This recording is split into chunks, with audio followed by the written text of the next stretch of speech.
Hello everyone, today I'm going to be reading The Capricious Robot. The Capricious Robot. This is the best robot I have ever made, the doctor explained proudly. It can do anything. There can be no better robot for man than this. Then please sell it to me, the wealthy Mr. N replied. I'm thinking of going to my villa on a remote island for a while, and I want to use it there. All right, since it's you, I'll sell it. It's very useful, said the doctor. Mr. N paid a large sum of money for it and set off for his island retreat.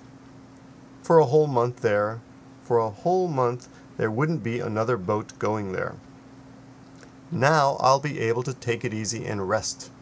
I won't have to read letters or business papers or answer any phone calls.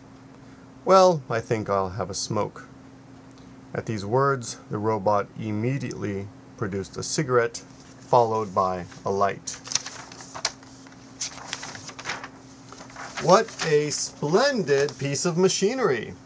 By the way, I'm feeling peckish. Very good, sir, answered the robot, immediately preparing a meal and serving it. Mr. N ate the food. This is fine. I have to admit I've got a splendid robot, he said with satisfaction. The robot not only prepared meals, but also washed up, cleaned the house, and even repaired. The robot not only prepared meals, but also washed up, cleaned the house, and even repaired Mr. N's old watch. It also kept him entertained with a string of hilarious stories.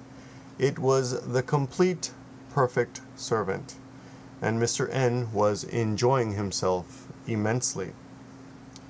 2 days later, however, something seemed to go wrong, for the robot suddenly stopped working. Mr. N tried shouting at it and banging its head, but to no avail. He asked it what was the matter, but got no reply. Oh dear, it must be out of order. Mr. N had to prepare his own meals, but after a while the robot suddenly became its normal obedient self and started to work again.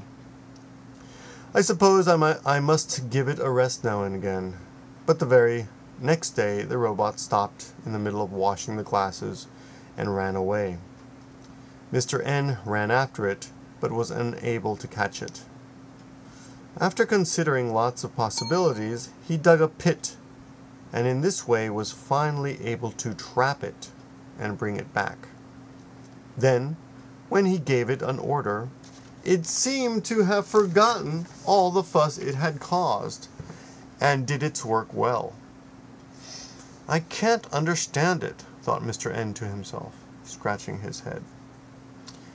But he couldn't ask the doctor about it. Every day the robot did something unexpected. It even had a sudden violent outburst. Waving its arms about, it chased Mr. N, who had to run for his life. He was sweating profusely and only escaped by climbing up and hiding in a tree. Only then did the robot calm down. It seems to think it's playing tag. It must be crazy somehow. What an absurd robot I've bought. In this way, a month passed, and the boat came to take Mr. N back to the city. He immediately went to the doctor to complain. I've had a terrible time. The robot broke down every day and even went berserk. It's all right, the doctor answered calmly. What's all right? I want my money back. Let me explain. Of course I can make a robot that doesn't break down or go berserk, but if you lived with such a robot for a month, you'd grow fat and your mind would go soft. That wouldn't do you any good. So this sort of robot companion is far better for a man. I'm not so sure, muttered Mr. N. He understood, but did not look pleased.